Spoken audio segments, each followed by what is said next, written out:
로마서 6장 12절에서 마지막 23절까지 말씀 한 절씩 교독합니다. 그러므로 너희는 죄가 너희 죽을 몸을 지배하지 못하게 하여 몸의 사욕에 순종하지 말고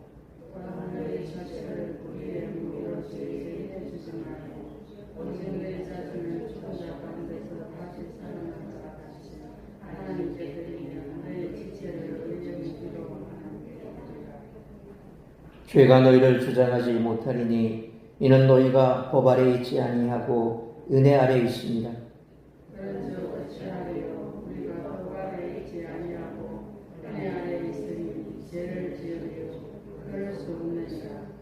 너희 자신을 종으로 내어주어 누구에게 순종하든지 그 순종함을 받는 자의 종이 되는 줄을 너희가 알지 못하느냐? 혹은 죄의 종으로 사망에 이르고 혹은 순종의 종으로 의에 이르느니라.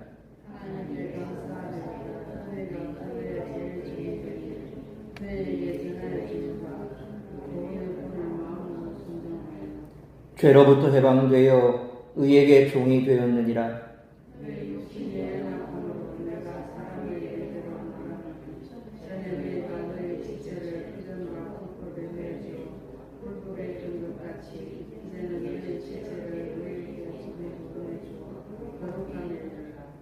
너희가 죄의 종이 되었을 때에는 의에 대하여 자유로웠느니라.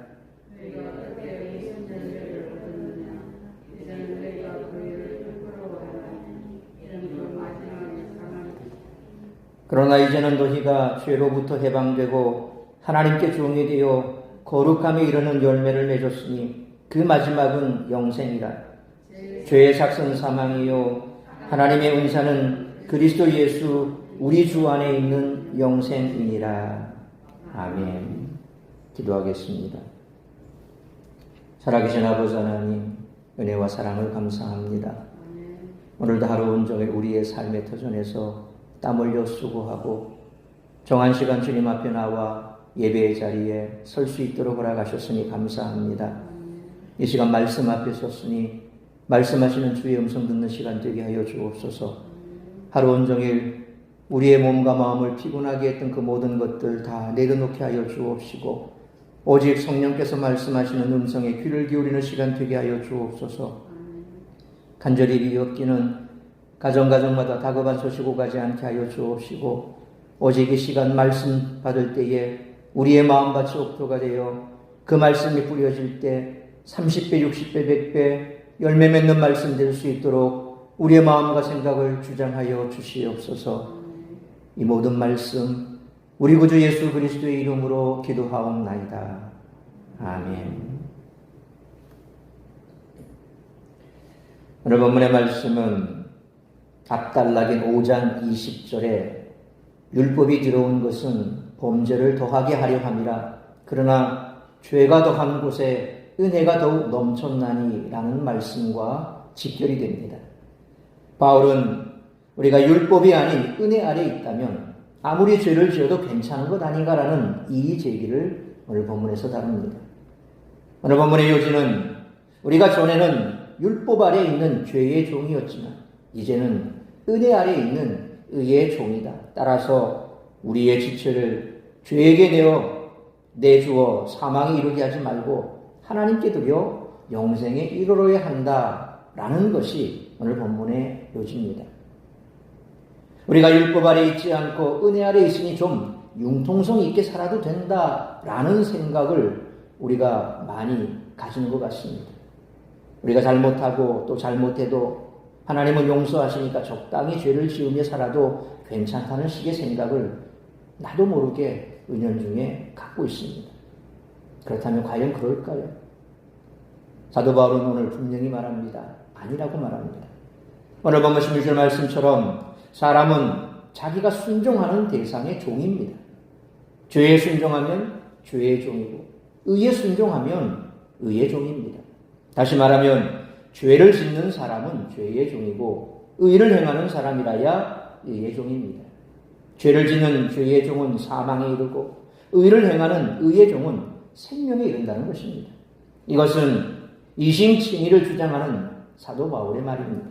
그는 16절 말씀처럼 너희가 알지 못하느냐? 이것을 알지 못하느냐? 라고 질문하고 있죠.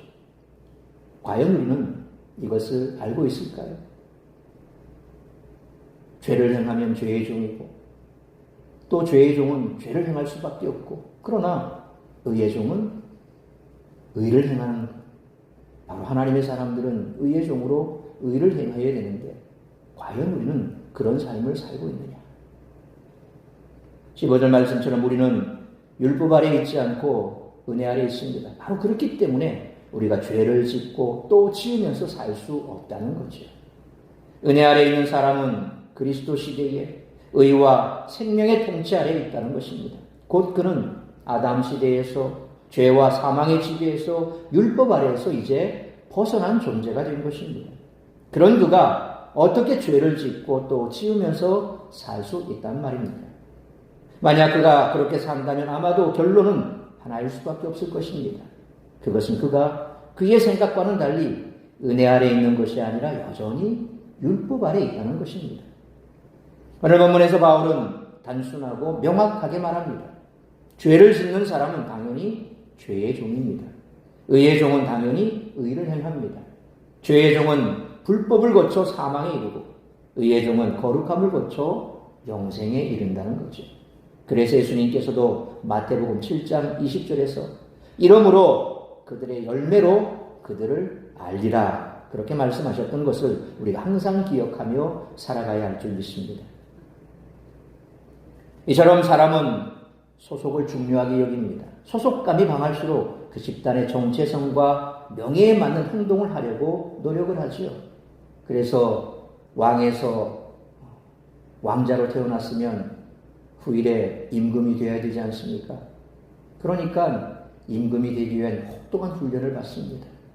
우리가 사극 같은 걸 보면 왕자들이 임금이 되기 전 훈련받는 말하는 것, 행동하는 것, 그리고 학문의 견지를 높이기 위해서 선생님들이 다니면서 계속해서 지도하고 얼마나 힘든지 모르죠. 오늘날도 마찬가지 아닙니까?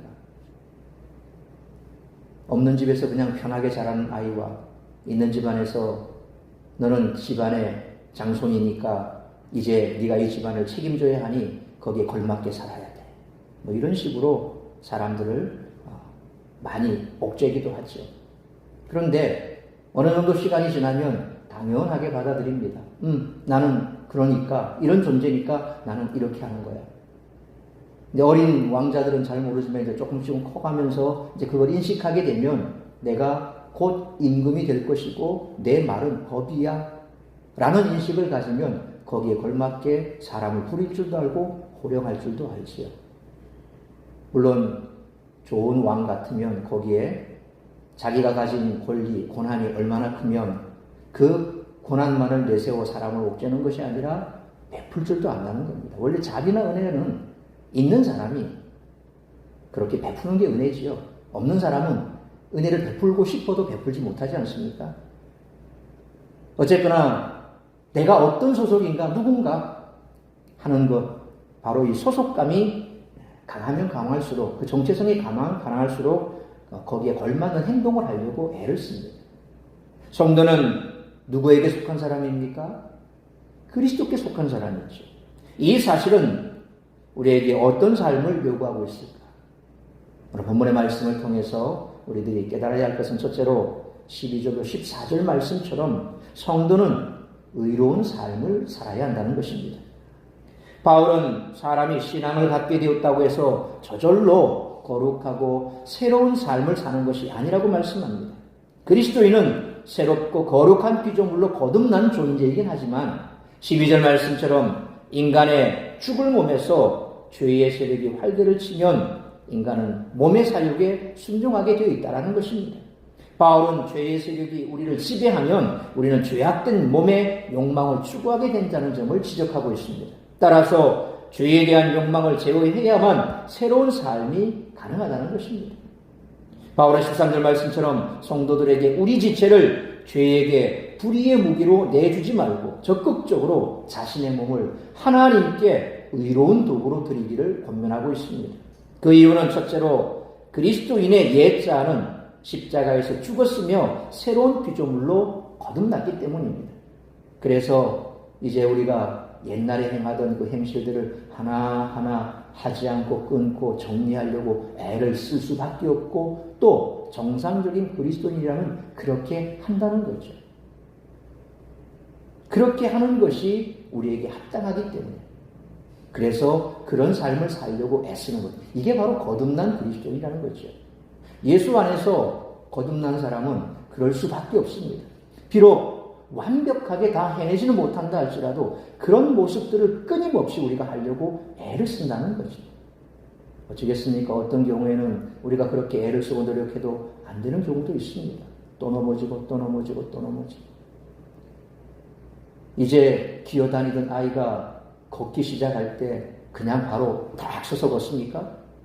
기다가 걷기 시작한 아이는 몇 발짝 가다가 넘어집니다. 그래서 처음에는 뭘 붙들고 이제 가죠. 붙들고 가다가 다리 힘 좀 생기면 이제 놓고 갑니다. 그러면 이제 부모들이 난리가 납니다. 이제 섰다고.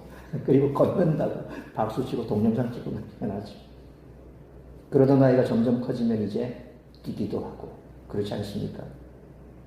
그러니까 처음부터 그냥 벌떡 일어나서 뛰는 아이가 없듯이 우리 역시도 실패하고 넘어지고 좌절하고, 그 가운데서 하나님의 은혜도 체험하고, 또 그 가운데서 죄의 유혹도 받으면서 유혹을 물리치기도 하고, 또 넘어지기도 하고, 그러면서 그 가운데 하나님의 은혜를 점점 깊이 깨달아가면서 이제는 굳건한 그리스도인으로 되어 간다는 거죠. 우리의 옛자는 이제 십자가에 죽어 새로운 피조물로 우리는 거듭났습니다. 여기서 죽은 자 가운데서 다시 살아난 자 같이, 한글 성경에는 그렇게 번역이 되어 있죠. 근데 이 말이 헬라어로 보면 호세이 에크 네크론 존타스, 그렇게 되어 있습니다.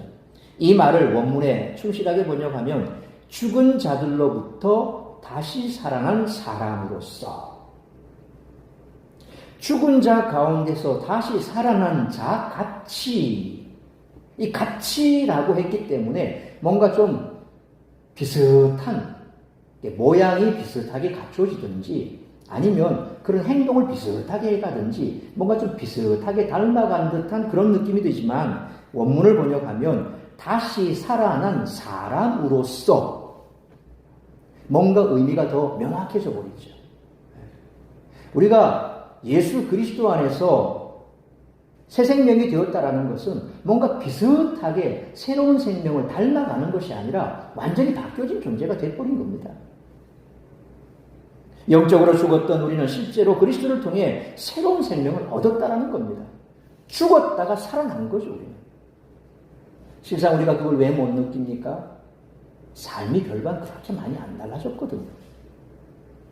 10년을 예수를 믿어도 내 삶이 그렇게 10년 전이나 지금이나 비교해 봤을 때 삶의 양식이나 혹은 내 삶의 바운더리나 내 생각하는 거 말하는 것이나 그때나 지금이나 크게 누구에게 드러내놓고 나 이렇게 변했어 라고 간증할 만한 사실상 그런 게 없다 보니까 우리가 그걸 잘 못 느끼지만, 그러나 그렇지가 않습니다. 과거와 지금은 완전히 달라졌습니다. 뭐가 완전히 달라졌습니까? 우리의 존재 자체가 달라졌거든요. 과거에는 뭡니까? 사탄의 종이었습니다. 지금은 뭡니까? 하나님의 자녀잖아요. 사탄의 종에서 하나님의 자녀가 되어버렸는데, 종이 왕의 신분이 되어버렸는데, 이게 보통의 신분입니까? 아니지 않습니까? 영화에서 보니까 왕과 똑같이 닮은 사람, 왕의 그 호수아비처럼 만들어 놓고, 그래서 왕이 잠시 피신을 해서 그 빈자리를 드러내지 않기 위해서 왕과 똑같이 닮은 사람을 데리고 와서 왕처럼 시키는데 이게 잘 안 돼요. 옛날 습관이 막 나와요. 말하는 거, 먹는 거, 체면도 없이. 그러면서 왕과 다르게 또 굉장히 인간적인 면도 나타나는 그런 영화를 제가 본 기억이 나는데, 옛날에 했던 습관이 그대로 나와요. 그러나 그가 비록 이상하게 행동한다 하더라도 주변에 그걸 모르는 사람들은 왕이 조금 이상하네? 그래도 왕인 거예요. 우리가 그런 겁니다. 과거에 우리가 짓던 그 일들이 완전히 제거되지 못했지만, 그러나 우리의 신분은 바뀐 겁니다. 예수 그리스도께서 십자가에 죽어 우리를 피값으로 샀기 때문에 이제는 우리는 전혀 새로운 식물이 된 거죠. 성도는 마치 새로운 생명을 얻은 사람처럼 사는 것이 아니라 실제로 새로운 생명을 얻은 사람으로서 산다는 거죠. 그게 오늘 13절에 나오는 죽은 자 가운데서 다시 살아난 자 가치가 아니라 죽은 자로부터 다시 살아난 사람으로서 우리는 그런 존재가 됐다라는 거죠. 둘째로 그리스도인은 더 이상 율법과 죄 때문에 정죄받던 옛 시대에 속하지 않고 그리스도의 은혜 아래 구속받는 새 시대에 속한 사람이기 때문입니다. 그러므로 죄를 용서받고 죄로부터 자유를 얻은 성도는 자신의 삶을 하나님께 의로운 도구로 드리는 것이 마땅하다는 것입니다. 감옥에서 누군가의 희생으로 풀려나와 자유롭게 된 사람이라면 세상에 살 때 더 이상 죄 가운데 살지 않을 겁니다. 누군가의 대속으로 용서받고 자유를 누린다는 사실에 깊이 감사하며 남은 인생 동안 의롭고 바르게 살려고 노력할 것입니다. 특별히 자신을 위해 희생의 대가를 치른 존재를 생각하며 인생을 헛되이 살지 않도록 애쓸 것입니다. 그리스도께서 구속의 희생을 우리 대신 치르신 결과 우리는 죄로부터 자유롭게 되었습니다. 따라서 14절 말씀처럼 더 이상 옛자로 살던 시절과 같이 그렇게 살 수는 없다는 거죠. 더 이상 아담의 시대에 죄와 사망의 지배하에 율법 아래 있지 않고 이제는 그리스도의 시대에 의와 생명의 통치 아래 은혜 아래 있으므로 죄에 맞서 싸울 수 있다는 것입니다. 그렇기 때문에 자신의 지체를 죄가 아니라 하나님께 드릴 수 있는 겁니다. 그러므로 이제는 죄가 성도를 지배하지 못함으로 하나님께 쓰임받는 도구로서 우리를 구원하신 하나님을 위해 삶을 드리며 기쁨으로 의로운 삶을 살아가는 우리 모두가 되시기를 축원합니다. 두 번째로 15절로 마지막 23절 말씀처럼 성도는 거룩한 삶을 살아야 한다는 것입니다. 15절로 16절은 은혜 아래 있다면 아무리 죄를 지어도 괜찮은 것인가? 라는 이의제기를 배경으로 합니다. 이에 바울은 15절 말씀처럼 뭐라고 말합니까? 그럴 수 없다라고 단호하게 대답합니다. 왜냐하면 성도는 더 이상 죄의 종이 아니라 이제는 의의 종이기 때문에 그렇습니다. 사람은 16절 말씀처럼 그가 순종하는 대상의 지배를 받습니다. 누군가가 죄에 순종한다면 그 사람은 죄의 종입니다. 반면에 의에 순종한다면 그 사람은 의의 종입니다.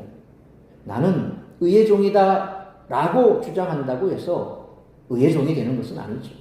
의에 순종해야 의의 종인 것입니다. 따라서 실제로 어느 대상에 순종하고 있느냐가 아주 중요합니다. 바울은 죄에 순종하는 죄의 종은 사망에 이르고 의에 순종하는 의의 종은 생명에 이른다라고 가르치고 있습니다. 성도는 17절로 18절 말씀처럼 전에 죄의 종이었지만 그들에게 전해진 복음에 순종하여 이제는 의의 종이 되었습니다. 17절 하반절에 교훈의 본이라는 것은 전도자들이 전한 복음을 가리키는 표현일 것입니다. 그러니까 바울이 전한 말씀이든지 아니면 로마 교회 보낸 편지니까 이미 이제 말씀을 전파했던 앞에 있던 사람들이 있습니다. 전도자들이 있을 겁니다. 그런 전도자들을 통해서 그리스도의 복음이 그들에게 전해졌죠. 그래서 바로 이 교훈의 본이 바로 전한 복음을 가리킬 것입니다. 그리고 바울은 그들이 복음을 믿고 가르침에 순종했다라고 말씀합니다. 이처럼 성도는 복음을 믿고 가르침에 순종함으로써 죄의 종에서 의의 종이 되었습니다. 그래서 바울은 우리는 마치 여전히 죄의 종이라기도 하듯 죄에게 순종할 수 없다. 성도는 이제 의의 종이기에 당연히 의에 순종해야 한다라는 것을 말하고 싶었던 것입니다. 바울은 19절로 20절 말씀처럼 이전에 지체를 죄, 소위 부정과 불법에 내줘 불법에 이르렀다면 이제는 의에게 내줘 거룩함에 이르러야 한다고 말씀합니다. 우리같이 의의 종이었을 때는 의에 대하여 자유로웠습니다. 죄와 의는 서로 아무런 관련이 없습니다. 이 둘은 상호 배타적입니다. 따라서 죄의 종은 의와 아무런 관련도 없고 역으로 의의 종은 죄와 아무런 관련도 없습니다. 그러므로 바울이 말하는 것은 그런데 어떻게 의의 종이 죄의 종처럼 죄에게 순종할 수 있느냐? 너희가 그러냐? 너희는 그런 자가 아니지 않느냐? 너희는 그럴 수가 없지 않느냐? 라는 것을 지금 말하고 있죠. 바울은 그리스도인이 율법 아래 옛 언약으로부터 자유하게 되었다라고 해서 마음대로 죄를 지어서는 안 되며 죄에 굴복하는 자는 죄의 종이 되어 사망의 길로 갈 수밖에 없다라고 말합니다. 21절 말씀처럼 불법을 행하는 죄의 종이 최종적으로 도달하는 종착지가 바로 사망이라는 거죠. 그렇기 때문에 성도는 죄의 종이었을 때 행한 불법을 심히 부끄러워합니다. 우리가 완전히 그리스도의 십자가의 공로로 구원받아 새 사람이 되었다. 앞선에 말씀드린 대로 그렇지만 여전히 우리는 이 땅에 발붙고 살아가다 보니 우리의 본성 자체가 완전히 바뀐 것은 아니거든요. 그래서 우리는 구원받은 죄인입니다. 의인된 죄인이죠. 하나님께서 우리를 의롭다 말씀하셨고 그리스도의 의로 덮어줬지만 근본적으로 우리 자체가 완전히 변화된 사람은 아닙니다. 그래서 우리는 의인된 죄인입니다. 우리의 속사람은 역시 죄된 본성을 그대로 가지고 있습니다. 왜요? 전적 부패, 전적 타락한 우리 본성이 완전히 바뀌지는 못했죠. 언제 바뀝니까? 주님 다시 오실 때 이 땅의 육을 벗어버리고 우리가 새로운 몸을 입을 때에 그때서 가능해지는 거죠. 지금으로서는 우리가 그럴 수 없는 존재이기 때문에 항상 말씀 앞에서 우리는 주님 앞에 기도하면서 회개하는 거죠. 이전에는 그것이 죄인지 몰랐습니다. 율법 아래 있을 때는 그런 것을 몰랐습니다. 그런데 이제는 은혜 아래 있다 보니까 우리의 죄된 모습들이 다 드러납니다. 그러니까 우리가 할 수 있는 것은 뭡니까? 하나님 앞에 거룩한 삶을 살기 위해 늘 기도하고 그리고 회개로 우리의 죄를 주님 앞에 다 고하는 거죠. 우리가 할 수 있는 것이 바로 그런 것이고 그것이 바로 변화된 삶이라는 겁니다. 그것이 바로 우리가 의의 종이 되었음을 깨닫게 하는 겁니다. 그럼 도둑질하는 사람 보십시오. 죄인 줄 모르고 계속 죄를 짓게 만드는 거 아닙니까? 들키면 어떻습니까? 재수 없어서 들켰어. 이번에는 운이 안 좋았어. 그러니까 계속해서 들락날락 하면서 이 범죄를 또 지능적으로 더 거기서 더 선배들로부터 더 배워서 나와서 또 짓고. 근데 이게 죄인 줄 모르니까 그렇게 하는 거예요. 그런데 사형수조차라도 자신이 과거에 지었던 죄가 어떤 죄인가를 깨닫고 나니까 이제 거기에서부터 완전히 모든 것을 다 씻어버리고 정말 새로운 삶을 살아가게 되지 않습니까? 그게 바로 믿음의 능력이고 구원이 우리에게 베풀어주는 구원의 은혜 가운데 있는 우리가 살아가는 삶의 모습이라는 겁니다. 항상 우리는 완전히 죄에서 벗어날 수 없기 때문에 늘 그 죄에 대해서 회개할 수밖에 없다는 거죠. 그래서 바로 우리에게 의의 종이 되었다라는 것은 우리의 삶이 이처럼 점점 더 나아지고 있는 성화의 길을 걷고 있음을 우리가 보여주고 있는 겁니다. 이제 바로 마지막 23절 본문을 정리하고 있습니다. 죄를 지으며 사는 자는 육적, 영적으로 사망을 것이지만 그리스도인은 영생을 누릴 것이라고 말씀하고 있습니다. 여기서 삭시라는 것은 죄에 대한 대가로 응당 치러야 할 값을 말합니다. 반면에 하나님의 값없는 선물 곧 은혜를 받아들여 의로워진 자는 영원한 생명을 선물로 받는다는 것입니다. 과거에 우리는 죄의 삭수로 죽을 수밖에 없었지만 이제는 우리는 하나님의 은혜 가운데 영생을 선물로 받은 자들입니다. 만약 여러분이 사회에서 존경받고 명망 있는 집안의 자손이라면 여러분은 어떻게 행동할 것 같습니까? 항상 자신의 행동을 돌아보며 경고망동하지 않고 근신하며 바르게 처신하려고 애를 쓰겠죠. 그렇습니다. 우리가 항상 거룩하게 살아야 할 이유는 바로 우리가 새로운 신분, 곧 하나님의 자녀가 되어 의로움과 영생을 보장받고 살아가고 있기 때문에 그렇다는 겁니다. 그래서 우리의 신분이 바뀌었기 때문에 과거에 내가 하던 행동들이 지금도 나올 수 있지만 그러나 그런 행동들에 대해서 계속해서 우리의 마음속에 그 행동이 잘못됐다는 것을 계속해서 성령께서 가르쳐 주시고 또 그 행동에 대해서 죄책감을 느끼고 그것을 하지 않으려고 애를 쓰고 그렇게 우리의 삶이 계속해서 나아가지 않습니까? 바로 우리가 그렇게 신분이 바뀌었기 때문에 그 신분에 걸맞는 행동을 하려고 성령께서 우리 속에서 계속 역사하시는 겁니다. 그럼 무슨 말입니까? 구원받은 하나님의 백성이 됐다는 거죠. 구원받은 하나님의 백성이 됐다는 그 표가 뭡니까? 성령이 내 안에 계신다는 것 아닙니까? 성령이 내 안에 계신다는 게 뭡니까? 성령께서 내게 말씀하신다는 거예요. 성령께서 말씀하실 때 내가 어떻게 반응하느냐? 예스라고 반응할 때도 있지만 노라고 반응할 때도 있고. 그러나 그런 과정 속에서 우리는 점점 신앙이 성장해 가는 거죠.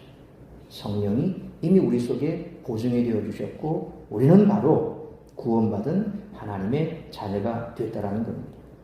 그리스도께 속한 사람, 그리스도의 공로에 감사하고 감격하는 사람은 그분이 원하는 거룩한 삶을 살려고 이처럼 부단히 노력한다는 겁니다. 그러므로 항상 우리 자신이 하나님의 의롭고 영광스러운 자녀라는 것을 인식하고 거룩한 삶을 살아가기 위해 애쓰고 힘쓰는 우리 모두가 되시기를 축원합니다. 사랑하는 성도 여러분, 살아가면서 항상 기억할 것은 우리가 그리스도인이라고 하는 사실입니다. 그게 바로 우리의 정체성이죠. 그걸 잊어버리면 안 됩니다. 앞서 내가 어떤 사람인가 그 정체성이 분명한 사람은 거기에 걸맞게 행동하고 살아간다는 겁니다. 우리는 그리스도인입니다. 베드로전서 2장 9절 말씀처럼 하나님은 우리를 왕같은 제사장이요 거룩한 나라요 그의 소유된 백성이라고 부르셨습니다. 이 얼마나 놀랍고 존귀한 신분입니까? 그러므로 이 신분을 잊지 않고 의롭고 거룩한 삶으로 하나님께 영광을 올려드릴 수 있는 우리 모두가 되시기를 주님의 이름으로 축원합니다. 기도하겠습니다. 거룩하신 아버지 하나님, 은혜와 사랑을 감사합니다.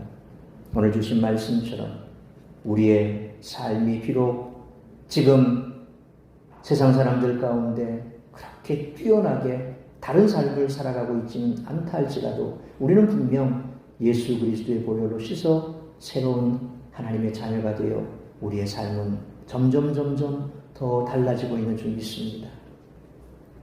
오늘보다는 내일이, 올해보다는 내년이, 주님 앞에 서는 그날이 점점 가까울수록 우리의 삶의 모습은 달라지고 있는 줄 믿습니다. 그러한 삶을 살아가고 있는 우리 자신을 볼 수 있도록 도와주옵시고 구원의 보증이 되시는 성령께서 우리 가운데 함께 하심으로 늘 성령의 음성에 귀를 기울여 성령이 기뻐하시는 그러한 일들, 하나님께서 기뻐하시는 거룩한 삶, 하나님의 영광을 위하여 살아가는 그런 삶을 살아가려고 애쓰고 수고하는 우리 모두의 삶이 될 수 있기를 간절히 빌고 소망합니다. 오늘 주신 말씀 가슴에 새기며 내가 누구인지, 우리는 그리스도의 피값으로 산 바로 주님의 자녀이며 우리는 그리스도인입니다. 우리의 정체성을 잊지 않고 하나님의 영광을 위하여 살아가는 우리 모두가 될 수 있도록 인도하여 주옵소서. 이 모든 말씀 우리 주 예수 그리스도의 이름으로 기도하옵나이다. 아멘.